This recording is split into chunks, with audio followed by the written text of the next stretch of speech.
What is a good question to ask before you start dating someone? Are you married? That would be really good to know. I think more importantly, if they really are interested in you, would make a good question. Often people misinterpret being friendly, nice as being interested, which in the future is going to hurt. Anyway, if the person is fake, whatever you ask, it's just wasted time and energy. And if someone ever tells you it's okay to date because they're in an open marriage, check with their spouse because it may be news to them. I've done this a couple of times. One guy said he was abundantly happy for her to see other people because she was an almighty attention, seeking pain in the arse, and it gave him time to get important stuff done. He was 100 correct. Will you marry me? Would be a better question. Do you clap when the plane lands?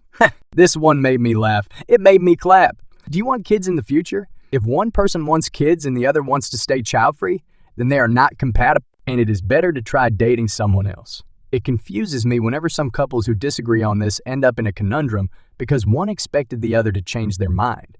This is something I bring up early because I see no future with someone who wants kids when I do not. There's no future if one wants kids and the other not.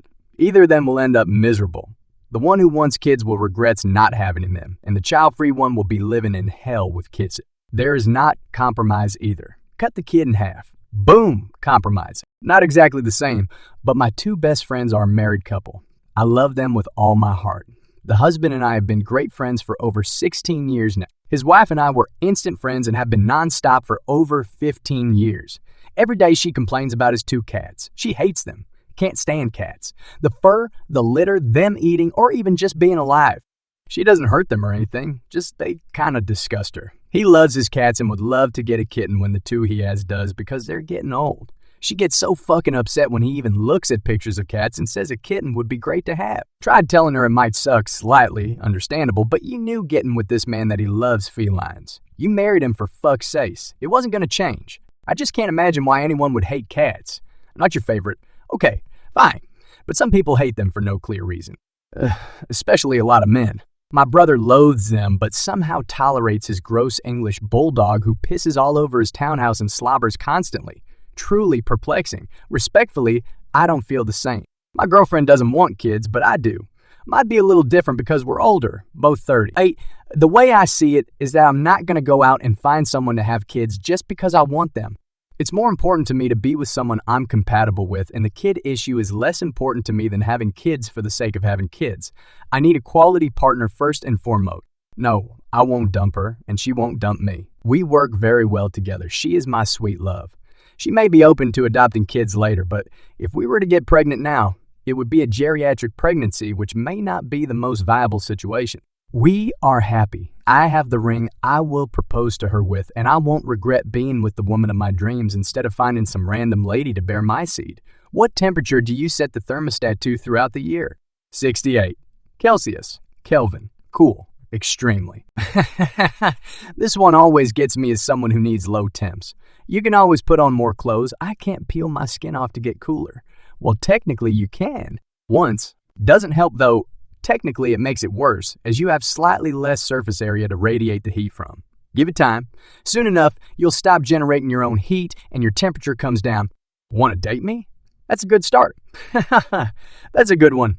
Would you still love me if I were a worm? I hope he would still love me if I was a worm. A non-sarcastic answer to your post. Are you more introverted or extroverted? That is a great question to ask. Thank you. These questions reveal more about the questioner than the answerer. I think maybe we should also ask, what questions when asked by a potential date are red flags for you?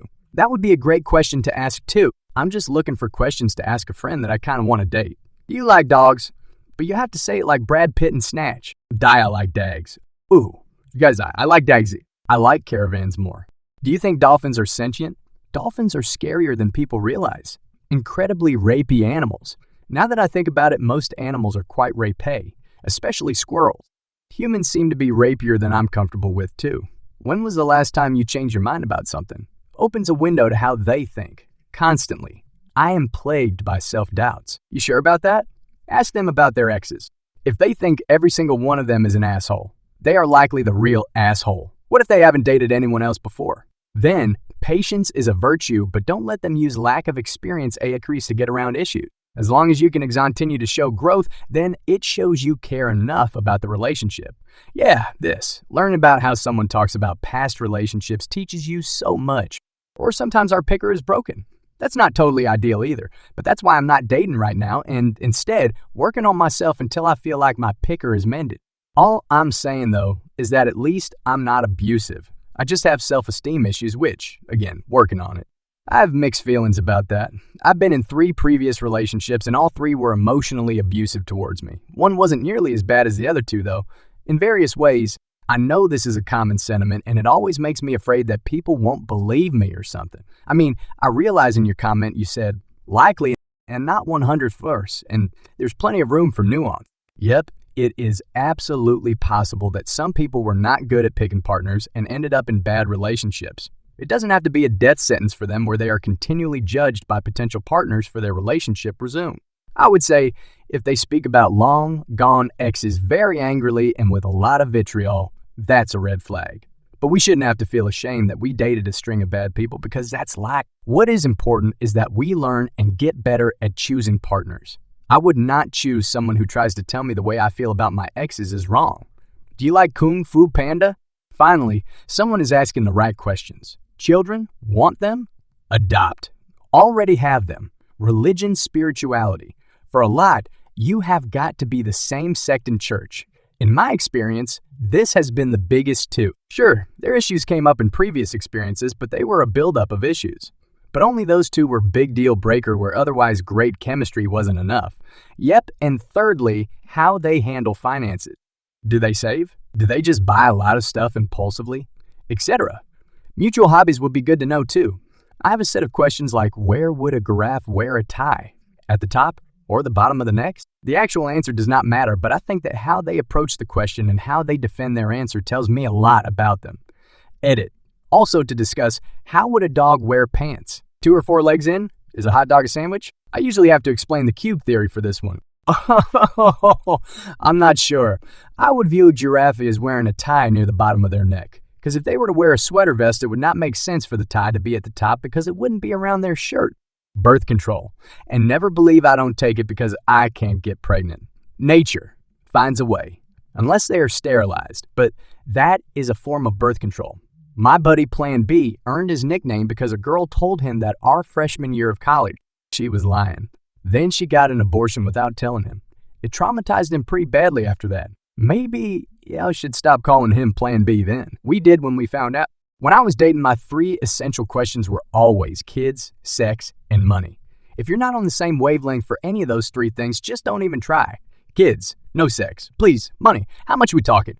What's the question for money? Without more specifics. That could go 80 ways long. Do you like money?